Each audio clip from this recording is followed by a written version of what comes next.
Hello, we're live with Talk to Us Tuesday. I'm your host, Kristen Tronosky, and I am excited to be here this afternoon with Michael and Ryan, and we're going to talk to you about development and try and answer as many questions you have about what's going on in the city. We'll be here for the next half hour. If you don't get your questions asked while we're here live, feel free to still leave your comments or questions, and we'll get back to you as soon as possible. So I'm going to allow my guests to introduce themselves and tell you a little bit about how long they've been with the city and what their role is. So Michael, Sure. I'll start with you. Thank you. I'm Michael Martinez. I'm the Director of Economic Development for the City of Brighton. I've been with the city just over 3 years at this point, and I represent the Brighton Economic Development Corporation, which is a unique public-private partnership between the City of Brighton and the business community. This is our 30th year, or just over 30 years, as a matter of fact, as an organization. So the Brighton Economic Development Corporation has been a strong entity within Brighton over the past 30 plus years, as I mentioned, and I'm honored to continue to take the organization further, and I look forward to serving this community for the time being. And I'm Ryan Johnson. I'm the Executive Director of Urban Renewal. I work in the City Manager's Office for the City of Brighton, and I've been with the city for 2 years. This month, actually, is my 2-year anniversary. And the Urban Renewal Authority was created by the City Council, actually, in 2001 for the purpose of eliminating and reducing blight and other effects of economic distressed areas in the city. And we use the tools afforded through the Urban Renewal Authority in concert with the Economic Development Corporation and other tools to help revitalize and redevelop struggling areas in the community. Great. So we had Michael here last fall, one of our more popular Talk to Us Tuesdays. So we're excited to have you back. I know the community always has questions about what's coming to Brighton, what they could expect to see. So Michael, tell us a little bit about EDC and what you all do. Sure. So economic development is really the practice of business retention, expansion, and attraction. And so our core goals are to make sure that businesses in Brighton thrive in Brighton, and that businesses who are interested in moving to Brighton, that they understand, they have the opportunity to understand what is happening in our community and all the great things that we have in Brighton. And really, the biggest mission that we have is making sure that the business community really does thrive and grow. So business retention, keeping them here, making sure they expand, and providing all the resources to prospective businesses so that they know Brighton is the best place for their next home. Great. And Ryan, talk to us about the Brighton Urban Renewal Authority. What is the role of BURA? Sure. How does it work?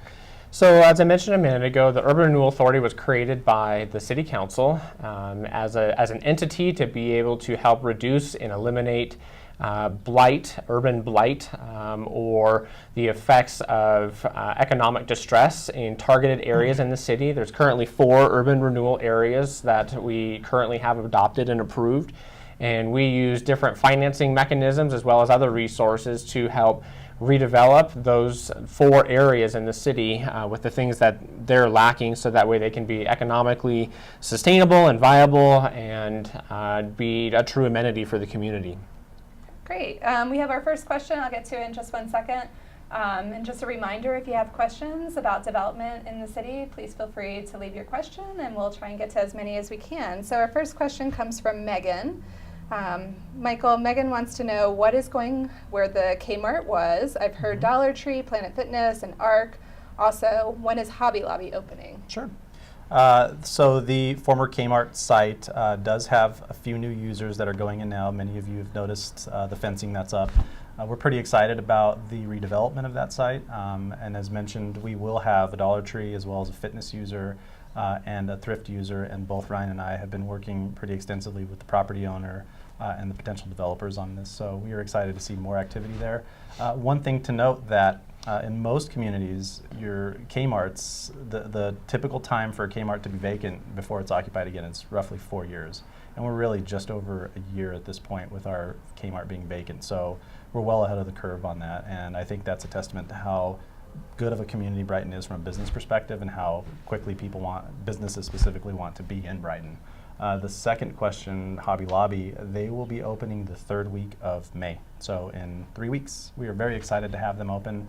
I think that this is going to be a huge hit for Brighton. I know that there have been many folks who have asked about Hobby Lobby over the past 3 years that I've been here, and we're extremely excited to have them as a part of our community. Great. So lots of opportunities to craft and do all the other fun things that they have at Hobby Lobby. So EDC recently held a groundbreaking for the 76 Commerce Center. Can you talk about that project? Sure. Something we're extremely proud of was the successful attraction of the 76 Commerce Center, which is just under 2 million square feet of speculative industrial space. And this is one of the largest projects to happen in Colorado over the past 5 years, and it is going to be the largest development in Brighton, the entire city of Brighton, which is saying a lot because Brighton has 2 developments that are over 1 million square feet at this point. So adding an additional 2 million square feet to our inventory is huge. The development itself is between Hyde Development out of Minnesota and Mortensen Construction, so 2 very large names in the industrial development game, if you will.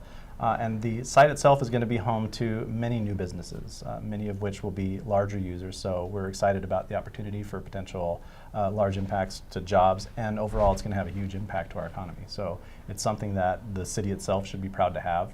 And also the name itself, the 76 Commerce Center, really plays on the fact that I-76 is the new commerce corridor for the Denver metro area over the next 30 years. So you'll see a lot of activity on the 76 corridor, especially since there's going to be increased development activity on I-70 and a potential realignment. The 76 corridor becomes more and more important. We're extremely excited to have them. Great. A couple comments have come in. Yvette, thanks for tuning in. And then Leah says, Brighton has come so far since she was little. So it's exciting to see all the progress being made. Ryan, talk to us a little bit about the projects that Burr has worked on over the years. Yeah, some of the transformative projects that the Urban Renewal Authority has worked on includes the downtown Brighton Pavilions, which was one of the first projects that was completed by the Urban Renewal Authority. There's a separate group, a board, commissioners that are appointed by the City Council who serve to carry out the urban renewal plans that the City Council adopts. The pavilions was one of those. Another good example was the adaptive reuse of the Armory Performing Arts Center, which really began shaping that whole campus over there, which then fostered the way for the library to come in as well. Also, the transformation of the former hospital that was in the community, turning that into the Brighton Learning and Resource Center, where there's now a host of tenants in there, including Front Range Community College, so great community amenities. And so Urban Renewal has done a lot in the community to try and help shape and adaptively reuse some of these buildings and some of these sites that might have been distressed otherwise, and now they're true amenities and economic generators for the city. Great. We got another question from Megan. She would like to know what's going in next to the King Soopers on 50th and Bridge. Looks like the land is cleared. Any ideas of what that's going to be? There will be some medical office buildings that go in there and some additional pad sites. At this point, we don't have a lot more information other than medical office buildings. So your traditional like dentist office, doctor's office, that sort of thing. Great. Again, we're here live. I'm here with Michael Martinez of the Brighton Economic Development Corporation and Ryan Johnson of our Brighton Urban Renewal Authority. If you have questions about development and things going on in the city, please feel free to ask them now, or if you're tuning in later, we'll be sure to get back to you on any questions you have. So let's see, I have a question come in from Shelley. She says, you're upgrading, all of the wonderful plans are great, but she feels like the town is being ruined by the growth of houses. How do you guys decide of kind of the mix of houses and development? What goes into kind of planning for the city? Sure. So the City Council actually has adopted the comprehensive land use plan, which is used by staff to be able to help guide and regulate where land uses might be appropriately situated. It also guides things like density and what the appropriate amount of density ought to be for residential or commercial space. It really guides all land uses, future land uses in the city. And so that's one of the things that we use on a regular basis annually. Staff at the city reevaluate that to look at the assumptions that are in that to see if we need to make changes or adjustments in how the market is reacting to market forces. Residential is a strong component right now, as we've seen the residential housing market in Colorado is one of the strongest in the entire country, and with that has other pressures that impact communities like the city of Brighton. And so that's one of the things we keep monitoring. It's a little bit of a chicken and egg type of scenario too, because commercial development, to get good quality commercial development, they're going to want households to be in the community. And we hear the same thing from residential home builders as well. They say, we want to come into the community, but we need amenities for people, for homeowners and residents to be able to access. So it's a tough thing to balance, but we're always acutely aware. In fact, our city council hears this regularly about what types of housing types do we need in Brighton, and how do we go and actively market for those types of housing amenities for the community. Great, thank you for explaining that. Let's see, Michael, we get this question a lot about why can't we get XYZ restaurant or this store? Sure. What's the process for attracting businesses? Ryan touched on it just a second ago. A lot of times it boils down to the area specifically where a restaurant or an amenity might go and how much density or population is around it. So oftentimes from a retail attraction standpoint, you'll have a business who they require a certain amount of population within 1, 3, 5 mile radius.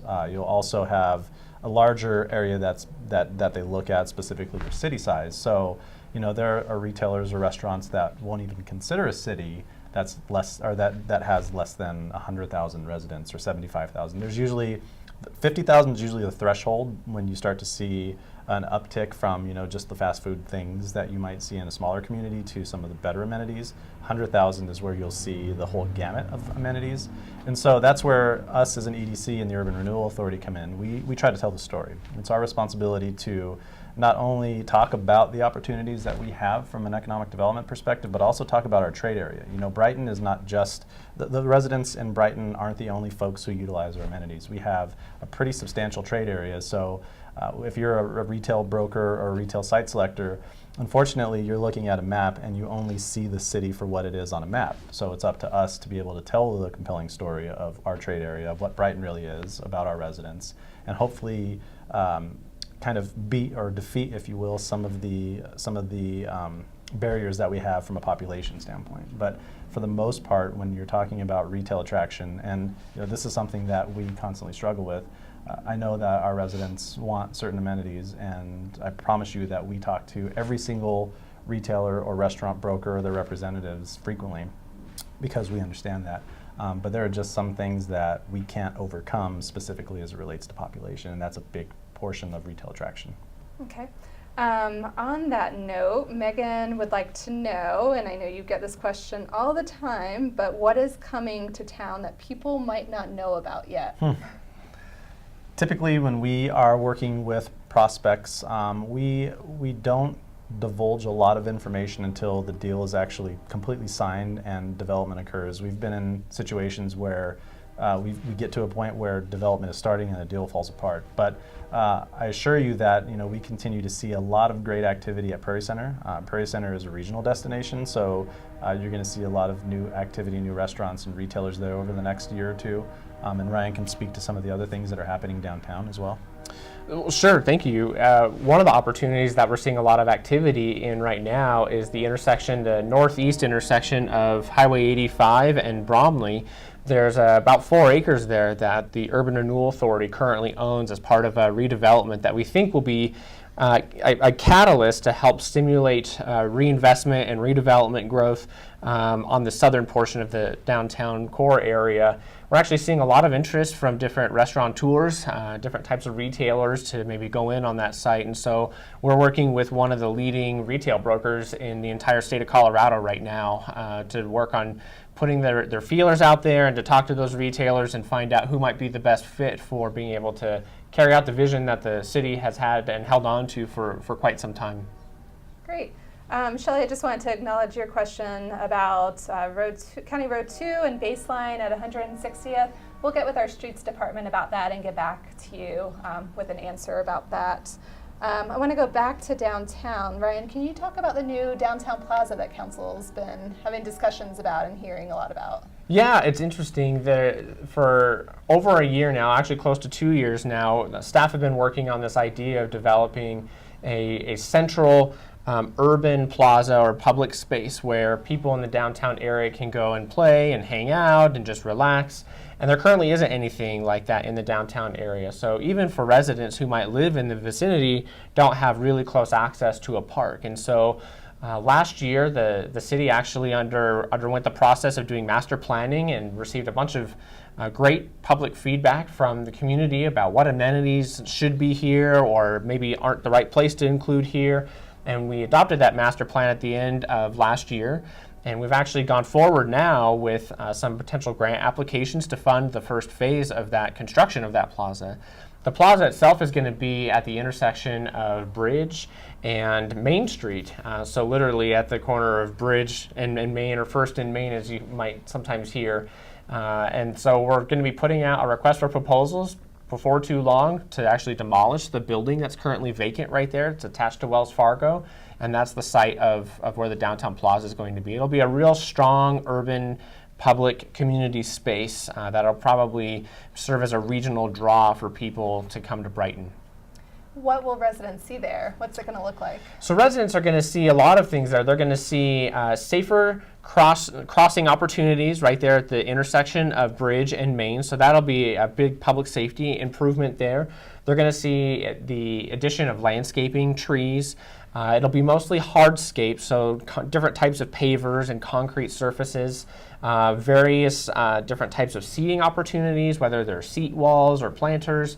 In the first phase of construction, it'll take care of the streetscape along First, Bridge, and Main, and then put a new pedestrian path that kind of goes diagonally through the site. The second phase, when that is built, actually has a spot for community gatherings, like maybe even a music festival or bands. We'll have an area for food trucks.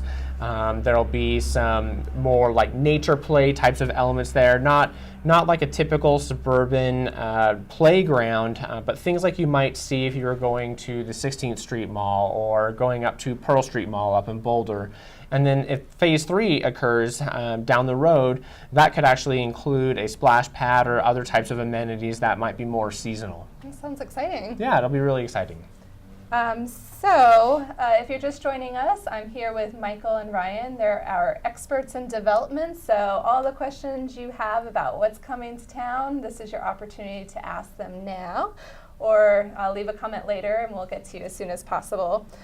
So Michael, I want to ask you what residents can do to help attract the amenities that they want to see in the community. Sure, and I think that this is a very important topic of conversation because oftentimes, residents will come to us, and like I mentioned before, I think at times the brokers and representatives of businesses, they hear from every community, right? Every community wants something or wants your business in their community. But you as a resident have as much power as we do when it comes to attracting businesses because really the residents are what drive the businesses. And so we suggest that if there is a specific restaurant or retailer that you want to see in your community, you reach directly out to them, whether that's through social media or their customer service lines or their corporate offices, send them a letter. We've noticed, and I've seen this in my tenure as an economic developer, that a business has decided to move to a community specifically because the residents have asked for it and they received a lot of customer feedback. And so that's important because obviously customers are going to be the ones who shop and dine at restaurants and retailers. So I think it's just as important from the residents' end to reach out to retailers as it is for us to speak with their representatives, because again, I think that it definitely adds a genuine touch when you have those in the community reaching out. Great. We have a question from Yvette. Yvette would like to know about the old sugar beet factory. She says she doesn't hear much about the redevelopment of that historic treasure anymore. Do either of you know what's planned for that, or if there are any plans? So that site actually, it might look and feel like it's in the city of Brighton, but it's not currently in the municipal boundaries of the city of Brighton. It's just outside of that. So that is something that staff have looked at. Being able to annex that should the property owner either file an application with the city or a developer. So that's something that we do show as our growth boundary to be able to incorporate that into the city. I think it was last year, maybe the year before, they had done some work on the site to remove some of the structures that weren't reusable or had environmental conditions and had to remediate those. But it's something that we're keeping an eye on that, and we've had some interest from development folks across the country about looking at that site. We'll want to work with a development group to try and help adaptively reuse that. If that's the will and the desire of the property owner to try and annex into the city, we'll be happy to work with them. And I would like to point out too that there are still operations that are ongoing. It's not a vacant site. There are still there's still a large amount of sugar that's stored there, and so the site itself isn't vacant. There's still business activity there. Gotcha. Thank you. Sure. Megan would like to know, we all love coffee, so what about a Starbucks near I-76 somewhere? She says the only one with a drive-through is here at 85. Any plans? You guys know of anything in the works for a Starbucks? Reach out to Starbucks. I think that, again, going back to what I just mentioned previously, that you have a lot of opportunity to influence this type of development. And so I sincerely think that it's powerful when you as a resident reach out directly. And again, we believe that there should be specific amenities all throughout the city, and of course we understand that there is a need out there for that as well. And I think that there's a pretty compelling case to be made for that type of development out there, but as it stands today, there's nothing in the works. But I think that, again, if it's something that you really firmly need to or want to see in your community or in a certain place in the community, definitely reach out to them. Great, thank you. We have a few more minutes left, so if you want to get your questions answered live, now's the time to leave them. And if not, we'll try and get back to you with any questions you have. So looks like I have a few more coming in. I'll just say them both. Shelley would like to know if there's ever going to be a Costco. And then Laura says that we really need another grocery store like Sprouts. So I know you all hear that a lot, Costco, Sprouts. Can you talk a little bit about that? Sure. Again, I think that it's important to know kind of where Brighton is as a community right now, and I think that we're on the cusp for a lot of retail attraction from a population standpoint. And we might not be there yet for certain retailers, but we are absolutely aware that we have a need for natural grocery. That's something we've identified as something our residents go outside of our community to shop for, obviously, since we don't have one here. But we are definitely active in prospecting for that specific type of user, as well as your Sam's and Costco. I think that we're almost there. There are some influences or some things that we don't have control of, again, specifically population. But hopefully we can continue to tell the compelling story of Brighton and our residents and the fact that we need something like this, and it's asked for frequently. Great. One of the things I'll add to that, actually, and it's actually a coup to the city of Brighton and the residents in the community, is that there are some projects that we've landed, actually, some of the newer restaurants out at the Prairie Center that typically look at communities with populations of 50,000 or greater. And so Brighton is competing in that mix. Even though we don't have a population of 50,000 yet, we're already competing at that level. And so that actually helps our case. But that goes back to what Michael was talking about, that a lot of that also comes from support from the community, from the residents in the community, saying what types of amenities we need, so that way we can help make that case and we can go talk to brokers and developers and tell them our residents are asking for these things. Great. We just have a few minutes left. Michael, I want to make sure that we get in the Brighton Investment Program. Sure. Can you tell our residents about that? Absolutely. We are thrilled to have a new program in our community called the Brighton Business Investment Program, and it's actually a program in partnership with the Brighton Urban Renewal Authority, the City of Brighton, and the Brighton EDC. Over the past few years, we've been taking an inventory, if you will, of some of the things that we've lacked programmatically to give back to businesses. And between the efforts of the Urban Renewal Authority and the EDC, we put together a great program that will help businesses address some of the needs they might have from a retention and expansion standpoint. So with respect to the business investment program, there are two sub-programs. One of them is specifically for businesses who might have an equipment need or a capital need, or they might have a need to replace windows or do something from a facade improvement standpoint. The second piece of the program specifically relates to workforce development. So we understand that it's your employees who really make your business, and we want to make sure that we provide opportunities and resources for businesses so that they can continue to train and retain employees. So the second facet of the program specifically allows businesses to offer different types of trainings that would result in a credential, and the Brighton EDC would participate in paying for a portion of that training. So really the bottom line of the program is to give back to businesses in the community and make sure that there are programs available for businesses to help stay in Brighton and grow in Brighton. And again, we couldn't do it without the partnership of the Urban Renewal Authority and the City of Brighton, so we're extremely grateful for that opportunity. There's been a lot of success with the program too, actually. Starting from the very early parts of the new year, we had a lot of applications that have come in, and so we're excited that there's been some interest for this program as well. It tells us that there's pent-up demand for a program like this, and we're pleased that community members are taking advantage of it. Great. One last question for you, Ryan, before we end. Everyone likes to talk about parking downtown, and as a result, you all recently did a parking study and invited the community to come out and talk about it.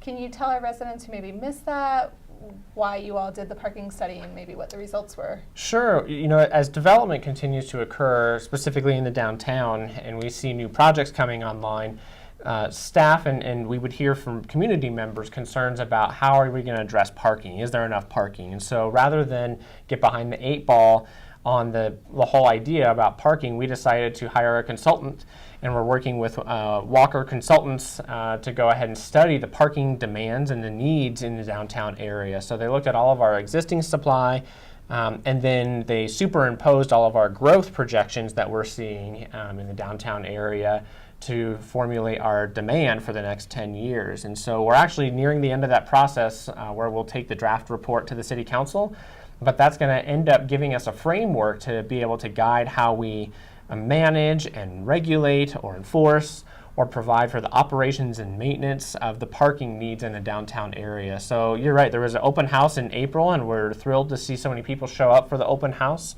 And that feedback is part of this report, and the City Council will be seeing that here in about a month. Awesome.